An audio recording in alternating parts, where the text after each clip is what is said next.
अस्सलाम वालेकुम दोस्तों, मैं हूं यासिर जमशेद। आज हम लेसन 1 पार्ट 2 के मुतालिक बात करेंगे। दोस्तों, जैसे कि हमने सीखा डीएस और आरएस का कॉन्सेप्ट क्लियर किया हमने। आज हमने पढ़ना है मे और माइट। हमारे प्रीवियस लेक्चर में आपने अंडरस्टैंडिंग की विल और शुड की डीएस आरएस के पर्सपेक्टिव के साथ। आज के लेसन जो लेसन 1 का पार्ट 2 है उसमें हम देखेंगे मे और माइट और कैन और कुड। दोस्तों, विल होता है फ्यूचर मेकर, शुड होता है सजेशन। आज जो हम पढ़ेंगे मे और माइट, ये होते हैं डाउट सिचुएशन मेकर। जो स्टेटमेंट जिसमें डाउट हो, ये डाउट सिचुएशन मेकर होता है। स्टेप 1 और स्टेप 3 वैसे ही यूज़ होंगे डीएस आरएस के पर्सपेक्टिव से। डीएस होगा तो मे या माइट के बाद पहली फॉर्म आएगी, आरएस होगा तो मे या माइट के बाद बी प्लस थर्ड फॉर्म का इस्तेमाल करेंगे। अब मैं आपको चंद जुमलों की प्रैक्टिस करवाता हूं जो कि रिलेटेड है मे और माइट से, जो कि होता है शायद।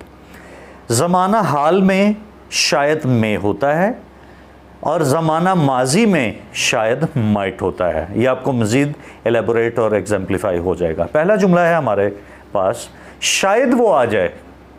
शायद वो आ जाए। हमारे अक्सर दोस्त 99% ये गलती कर देते हैं कि वो मे पहले लगा देते हैं। मे पहले लगाने से वो शायद का मफहूम नहीं देता। मे पहले लगाने से वो शायद का मफहूम नहीं देगा। जिस तरह से हमने प्रीवियस लेक्चर में हमने देखा कि विल और शुड स्टेप 2 में आए हैं, इसी तरह मे और माइट भी स्टेप 2 में आएगा। पहले स्टेप 1 में डीएस और आरएस आएगा। शायद वो आ जाए, पहला जुमला है आपकी स्क्रीन पर। तो इसमें आने वाला वो मौजूद है, वो कोई भी हो सकता है।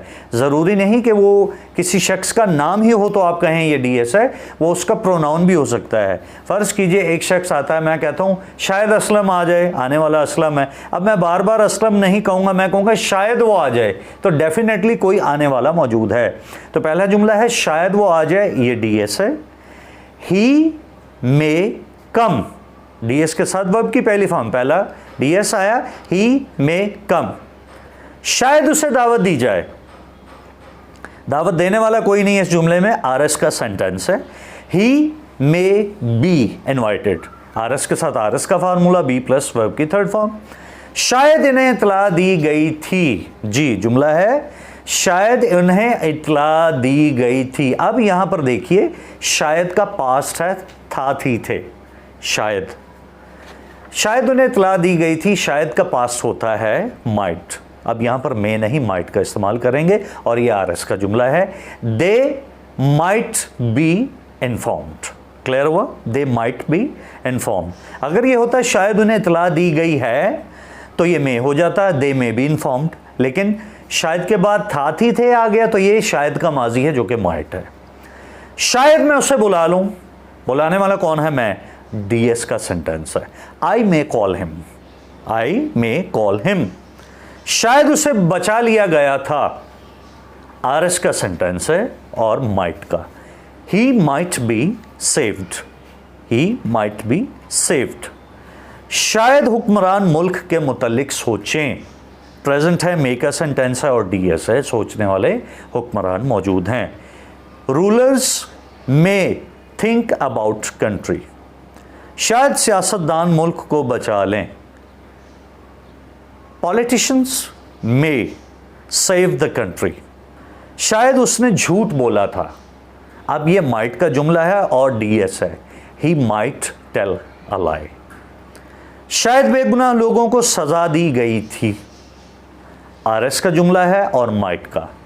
Innocent might be punished. 10th sentence है हमारे पास, शायद मेहमानों का इस्तकबाल किया गया था। Guests might be welcomed. Clear हो गया आपको? मैं उम्मीद करता हूं कि आपको मे और माइट का कॉन्सेप्ट क्लियर हो गया। अब हम दोस्तों देखेंगे the usages of can could. Modal verbs हैं कैन कुड। पहले हमने विल को सीखा, फिर हमने शुड को देखा, फिर मे माइट को देखा और अब हम सीखेंगे कैन और कुड का इस्तेमाल।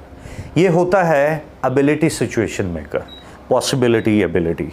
Step 1, step 2, step 3। स्टेप 1 में डीएस आरएस होगा, स्टेप 2 में आपके मॉडल वर्ब्स आएंगे, स्टेप 3 में डीएस होगा तो वर्ब की फर्स्ट फॉर्म आएगी, आरएस होगा तो बी प्लस वर्ब की थर्ड फॉर्म आएगी। अब हम देखेंगे कैन और कुड। सकना, सकता हूँ, सकती है, सकते हैं। प्रेजेंट में कैन आएगा और पास्ट में कुड आएगा। अब हम इसकी प्रैक्टिस करते हैं।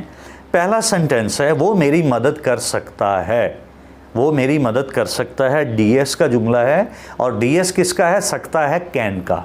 He can help me, he can help me. उसे बचाया जा सकता है, दूसरा जुमला है। सकता है प्रेजेंट कैन है और आरएस का जुमला है, बचाने वाला कोई नहीं है। He can be saved, he can be saved. सड़क की मरम्मत की जा सकती है, road can be repaired, RS का जुमला है। हालात तब्दील किए जा सकते हैं, कंडीशंस कैन बी चेंज्ड। उन्हें रोका जा सकता है, दे कैन बी स्टॉप्ड। तालिब इल्मों की तरबियत की जा सकती है, स्टूडेंट्स कैन बी ट्रेंड। मसाइल हल किए जा सकते थे, आरएस का जुमला है, सकते थे, कुड। कैन का जो पास्ट है वो कुड होता है। Problems could be solved. दहशतगर्दी को जड़ से उखाड़ा जा सकता है, टेररिज्म कैन बी एक्सटर्मिनेटेड। मुजरिमों को सजा दी जा सकती है, criminals can be punished, RS का जुमला है। 10वां सेंटेंस है आपके सामने, लोगों की इस्लाह की जा सकती है, आरएस है।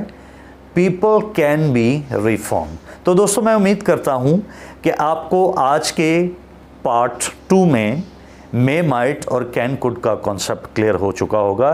साथ में हम आपको प्रैक्टिस दे रहे हैं, वो आप करेंगे इंशाल्लाह और ये मज़ीद और क्लियर हो जाएगा। Thank you.